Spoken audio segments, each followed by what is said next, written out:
Hey guys, it's Leah B from Prestige Veteran Medical Consulting. I am a U.S. Army veteran, physician assistant, and former compensation and pension examiner. So today I want to come on to discuss ionizing radiation exposure and veterans that may be exposed to radiation and have conditions that meet presumptive criteria for disability purposes. Okay, so what is ionizing radiation? Okay, what does that mean? So CDC, or the Center for Disease and Control, describes ionizing radiation as a powerful form of energy with medical applications such as diagnostic testing. At high doses, it can alter the body's cells and DNA.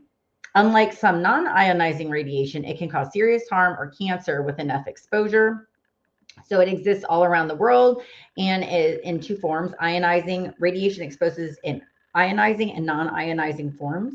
So non-ionizing radiation is a form of radiation with less energy than ionizing, and non-ionizing radiation does not remove electrons from atoms or molecules of materials that include air, water, and living tissue.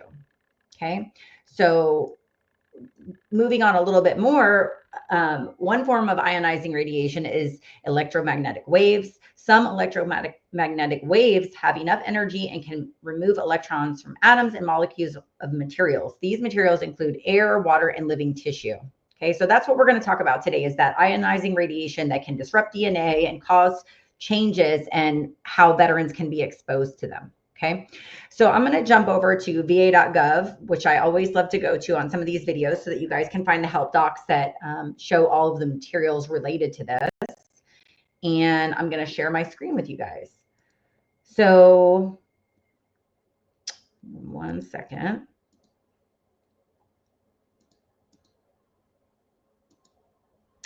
All right, so for ionizing radiation, over here, there's this whole list of presumptive issues, right? So asbestos exposure, Agent Orange exposure, Camp Lejeune, Gulf War illness, but we're going to talk about that ionizing radiation exposure today. So it says that if you have a health condition caused by contact with radiation during your service, you might be eligible for VA disability compensation. So what do you have to be eligible, right? So a few things.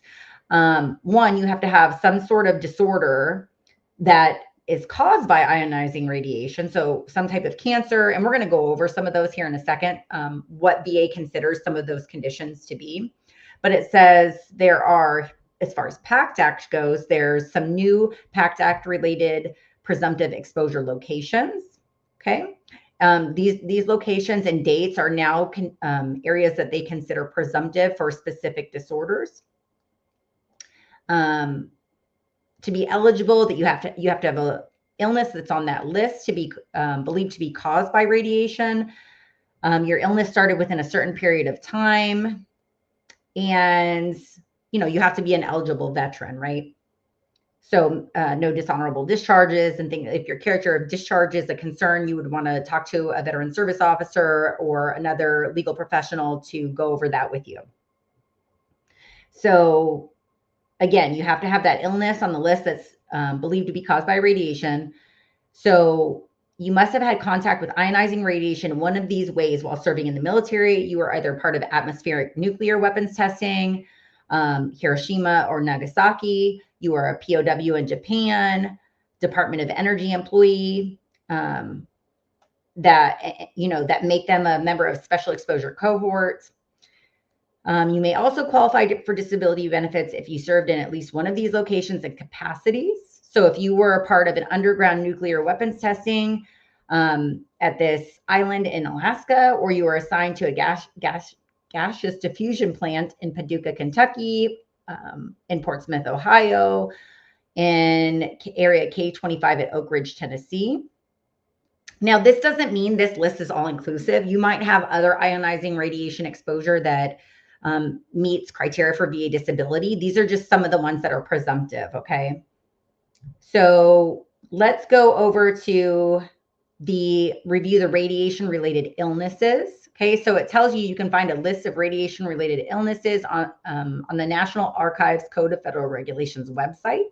So we're going to jump over there really quick. So it's really important. Claims based on exposure to ionizing radiation, they need to determine the dose assessment. So sometimes you guys will have had dosimetry done where there's been a recording of your dose exposure while you're on active duty. Sometimes that has to be constructed post-service by a specialist in that field. Again, here's some of those locations. They may need somebody from the National Institute of Health to help reconstruct it. Let's see here. All right, so here are some of those disorders, radiogenic diseases, okay? So all forms of leukemia except for, it looks like CLL, chronic lymphatic leukemia, thyroid cancer, breast cancer, lung cancer, bone cancer, liver, skin cancer, esophageal cancer, stomach, colon, pancreatic, tons of cancers, right? Kidney cancer, urinary bladder cancer, salivary gland cancer, multiple myeloma, posterior subscapular cataracts, non-malignant thyroid nodular disease, ovarian cancer, parathyroid adenomas, tumors of the brain and central nervous system, cancers of the rectum, lymphomas, and other Hodgkin's diseases, prostate cancer, and any other cancers. So again, and there's some other rules in here that you could look at, but again, this is something that a legal professional can go over with you, and that this is what the VA is going to look at when they're going through your case, right? So for example, here it says bone cancer must become manifest within 30 years after exposure. Leukemia may become manifest at any time after exposure.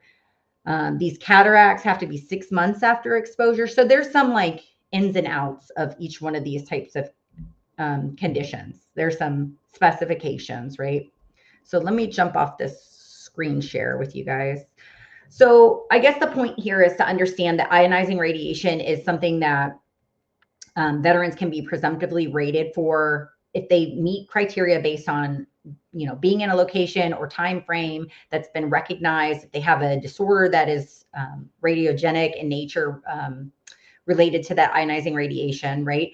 So for you guys to understand that there is a database, there are materials and resources available for you to look at that. And then if you're overwhelmed or confused with it, that you can reach out to people like veteran service officers who can help review this with you or submit stuff or fact find to help you with determining if you have a disability that meets this criteria. So I hope this was helpful. If you have input on this, if you've applied for this, if you have a presumptive disability related to this, we'd love to hear your comments about it and your experience. So as always, thank you for watching. Please like and subscribe, and I'll talk to you guys soon. Thank you.